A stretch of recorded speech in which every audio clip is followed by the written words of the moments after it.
Assalamualaikum warahmatullahi wabarakatuh. Tugas komunikasi pendidikan.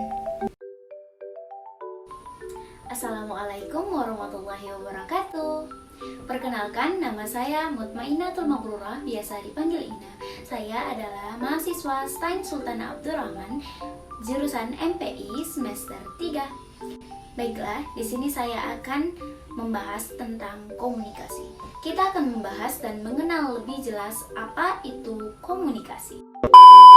Baiklah, kita akan membahas dan mengenal lebih jelas beberapa poin tentang komunikasi.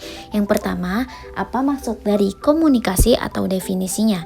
Kedua, proses terjadinya komunikasi. Ketiga, unsur komunikasi. Keempat, jenis-jenis komunikasi. Kelima, tujuan komunikasi. Nah, komunikasi itu apa sih? Jadi, komunikasi itu adalah bagian yang sangat penting di kehidupan sehari-hari kita dan tidak dapat dipisahkan dari kehidupan manusia sebagai makhluk sosial. Kita akan melakukan komunikasi setiap harinya dan komunikasi tadi akan membantu kita berhubungan antara kita dan keluarga, kita dan masyarakat umum, serta sebagai makhluk sosial.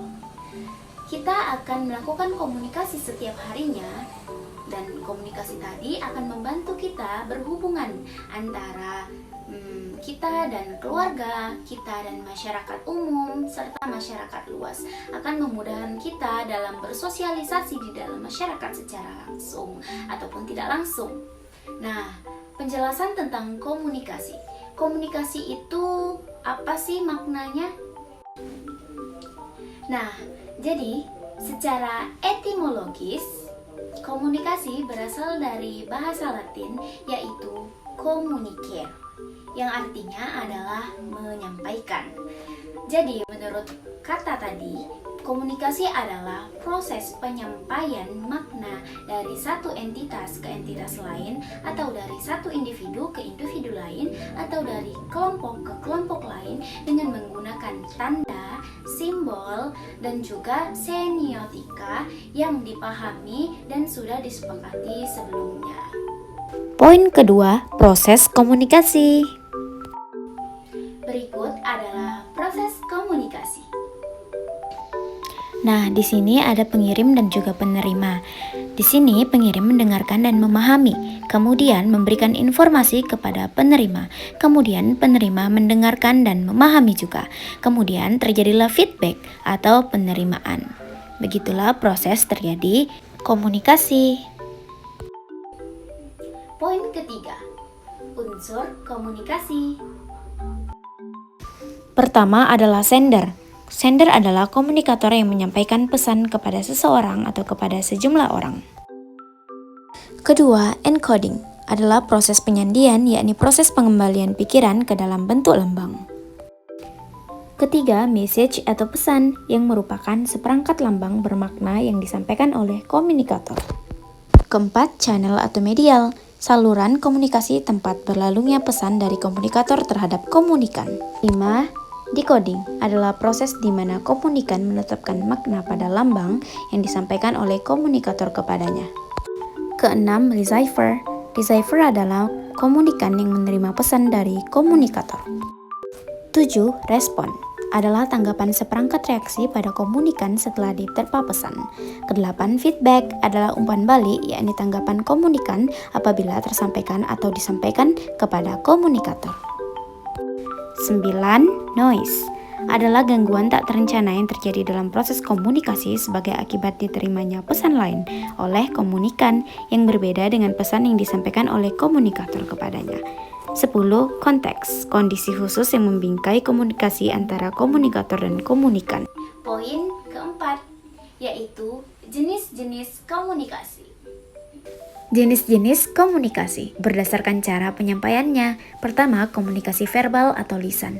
Komunikasi lisan adalah komunikasi yang terjalin secara langsung tanpa adanya jarak yang berarti.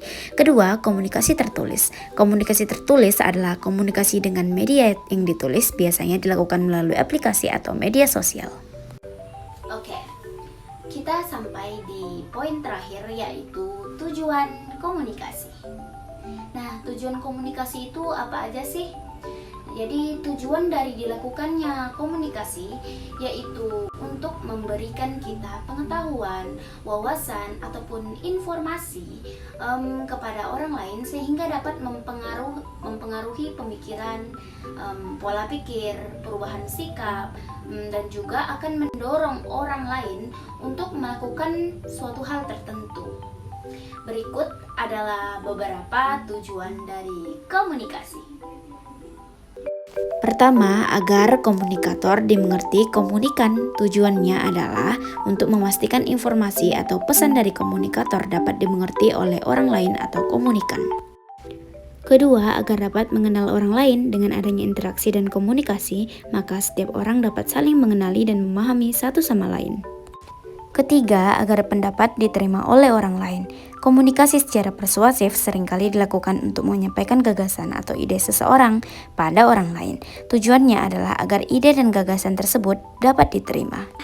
Baiklah, itulah tadi penjelasan singkat dari saya mengenai komunikasi. Mudah-mudahan dapat bermanfaat bagi saya khususnya dan juga kita semua. Baiklah, itu saja dari saya. Sekian, terima kasih. Assalamualaikum warahmatullahi wabarakatuh. Sekian, terima kasih.